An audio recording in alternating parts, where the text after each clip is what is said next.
Shalom and welcome to another in our series of podcasts from Temple Beth Am, a dynamic center for conservative Judaism in Los Angeles. This is a recording of a Shabbat sermon by Rabbi Adam Kligfeld. I have a dear friend and colleague that some of you've heard me give talks in classes before. You've heard me mention Rabbi Barry Dovkatz. He served as the rabbi of the synagogue that I served at before coming here. He was the rabbi, 2 rabbis before me. Began as a tremendous mentor in my life and still has a mentor relationship with me, but now also the closest of friends. And we work on we give feedback to each other's sermons, particularly before the high holidays. We run them by each other to get feedback. And so we have this kind of game that we play with each other when one of us is showing the other one of the sermons, asking for feedback. And the question is, do you want the kind of feedback which is because you're almost done and you want like small things, or do you want honesty, right? Do you just want to be told it's basically good and here are 2 editorial suggestions, or do you want me to tell you what I really think about what you've produced? We often think that we want the first one, but it's the second one which really refines us and makes us better at just about anything that we do. And my early experience as a young rabbi, in the emotional and professional stress leading up to high holidays or other big moments, I remember really saying and wanting the kind words with the small tweaks, but every time I allowed myself to accept the honest feedback of someone who knew and knew better, it was worth the pain. My work improved. My rabbinate hopefully became enriched. And I still think about that in my own work, not only in terms of my relationship with my colleagues when we ask each other for feedback, but also when I work with the interns in our community.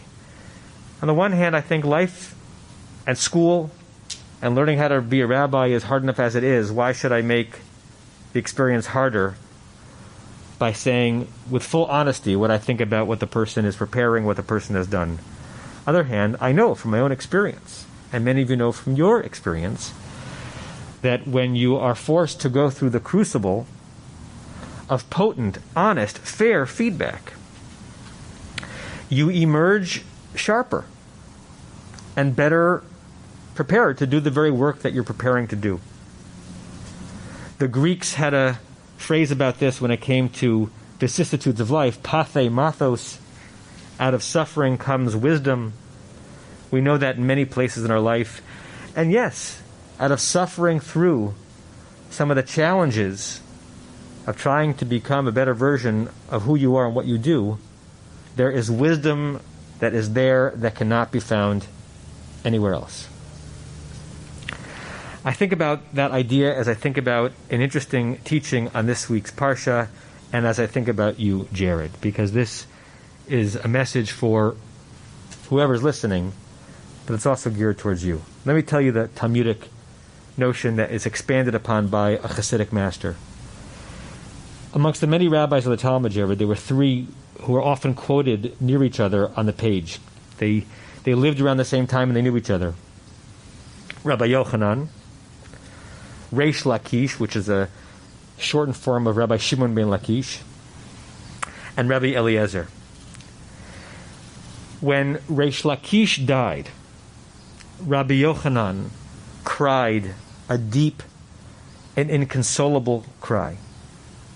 He could not be calmed. And the reason why he was so sad to lose this colleague, Reish Lakish, is not because they agree with each other, and not because Reish Lakish said good job in everything that Rabbi Yochanan said. In fact, the opposite. The Talmud says that on every teaching that Rabbi Yochanan said in front of his colleague Reish Lakish peppered him with 24 challenges to every teaching, and demanded that each of those challenges be met with 24 responses. Rabbi Eliezer, who was a lovely, learned man, whenever Rabbi Yochanan would teach something, Rabbi Eliezer would say, well done. Here's a teaching that supports what you just said. Rabbi Eliezer tries to console Rabbi Yochanan on the death of Reish Lakish. and he can't be consoled because he misses the challenge. And he knows there'll be no one like him who will push him to be the kind of rabbi that made him memorable. Had Reish Lakish not pushed Rabbi Yochanan in that direction, we probably would never have heard of Rabbi Yochanan.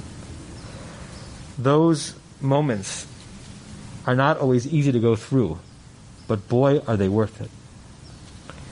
Jared, when I think of the many things that are worthy of admiration about you, who you are, and what you've done here, this one stands out.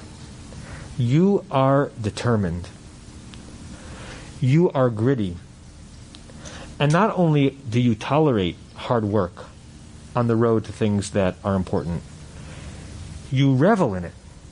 As I was listening to you read Torah this week, just amazed by your fluidity and your skill, I asked you, has Hebrew and Torah reading always come easy to you? And you gave a very honest and interesting answer. You said no. You have to really work at it, which is really an important message to pull out of this experience. The first time you would look at a page and putting together the trup and the music, it was a big challenge. But you rose to that occasion, and you wanted your tutor, Robert, to hold you accountable for every pronunciation and every intricate trup, because you wanted to come to the Torah a master.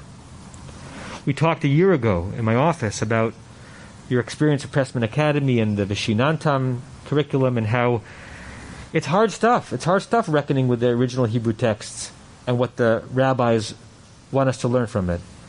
But you love that hard work because it's helping to turn you into an educated Jew who's able to hold his own in the context of people who revere the tradition. And not only do you hold yourself to that high standard, I would imagine wanting Reish Lakish-like characters in your life to push you and refine you and make you better and not just make it easy for you. You do that for others. As your parents already said in their blessing to you, you hold other people to high standards. You want to hold our leaders to high standards. You're not the person who gives a quick and easy and unearned compliment so someone can feel good about themselves in the moment. You're someone who's going to speak truth to the people around you and truth to authority and power so that the society around them can be healthy for a long amount of time. Of all that you have exhibited today, your beautiful Torah reading and Haftorah, your Dvar Torah, which did not stop at the easy analysis of Parshat Bereshit, but went for a more complicated interrelationship between different stories. What I am most taken by is your being a Rabbi Yochanan who invites Reish Lakishes in your life. And because of that, you are poised to not just be a Torah reader and a Haftorah reader and a drash giver, but a leader and someone who will always be on the path of growth. And whatever you choose to do in your life, you're going to do it excellently because you're going to invite people to help you get to that point. You also approach this whole season and this whole bar mitzvah in a different context with the same kind of grit and determination. You could have thrown your hands up in the air. You could have said, this is not fair. You could have said, what's the easiest way we can make this happen? You didn't do that. And look what you experienced. You can't see the smiles on our faces, Jared. Masks really do mask expression, but they are there. And we are overflowing with pride in you, sharing joy with you, and looking forward to observe you as you continue to grow on this path towards excellence. Mazel tov, Jared. You should be extremely proud of yourself. You have been listening to another in our series of podcasts from Temple Beth Am, a dynamic center for conservative Judaism in Los Angeles. If you enjoy these podcasts, we invite you to write a review on the Apple Podcast site or wherever you get your podcasts. For more information about Temple Beth Am Los Angeles, go to tbala.org.